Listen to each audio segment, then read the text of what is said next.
Washington, ghost-like objects dart across the radar screen at the CAA Traffic Control Center at National Airport for several hours, traveling more than 100 miles an hour. Air Force jet fighters spend several hours chasing the objects plotted on the radar scope. Something else is out there. There's something else out there, okay. Of all the banks and braes of bonny Scotland, none holds more fascination than the murky waters of Loch Ness. Tell me, do you think there is life on other planets? Well, I'm not quite sure, but I suppose there would be. No, he seems definite. You seem Definitely. definite about it. How do you see this life and where? Oh, I've seen a flying saucer.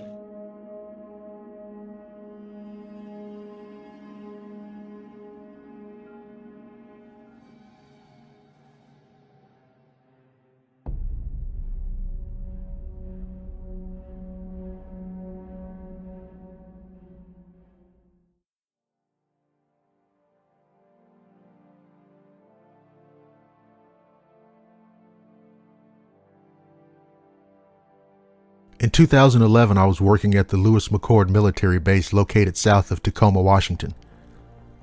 I was employed at Public Works and assigned to the Environmental Department. I was part of a group conducting a study in the southern section of the base. There were several soldiers attached to the group for security. Now, we'd been out in the field all day and were getting ready to head back to the lab. About 5:30 p.m., we heard a distress call on the radio from one of the security attachments located north of our location. Then we heard gunshots coming from the same direction. The best I can describe the situation is that all hell broke loose. The civilians were hustled out of the area immediately.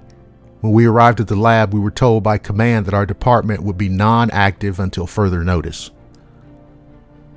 Next day, I received a phone call at home from a lady I worked with. Of course, she was wondering if I'd heard anything. I told her no one contacted me, but I was having dinner later with friends who worked on the base. She seemed very concerned because no one was answering calls at the base. That evening, I got together with friends who worked in other public works departments at the base. At that time, there was no official information available, but there were lots of rumors floating around. The most prevalent rumor was that one of the security detail went off his rocker and started shooting at other personnel. We were all called back to work about a week later.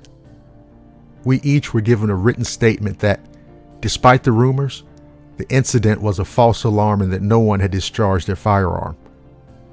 We all rolled our eyes. This was pure, deep, creamy bullshit. Each of us had heard the gunshots and realized that the situation was more serious than what the military was stating. A month or so later, I was collecting samples in the field and was accompanied by 2 soldiers for security.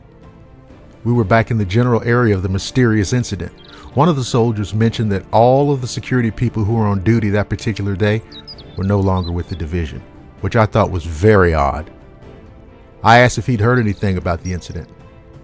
With a straight face, he said that something was shot after it scared a group of soldiers. I mentioned that I thought soldiers were not authorized to shoot at wildlife. Both the soldiers laughed and agreed with my comment. I asked, "What the hell's so funny?" They explained that they were never told what that something was, but there had been unconfirmed sightings of sasquatch and other unknown man-like creatures in and around the base. Now, this information didn't really surprise me since I grew up in Portland, Oregon, and was well aware of the legend. That's all I can really tell you. I no longer work at Lewis McChord, but still have several friends who do. I will say that I'm more mindful of the cryptid world, especially here in the Pacific Northwest.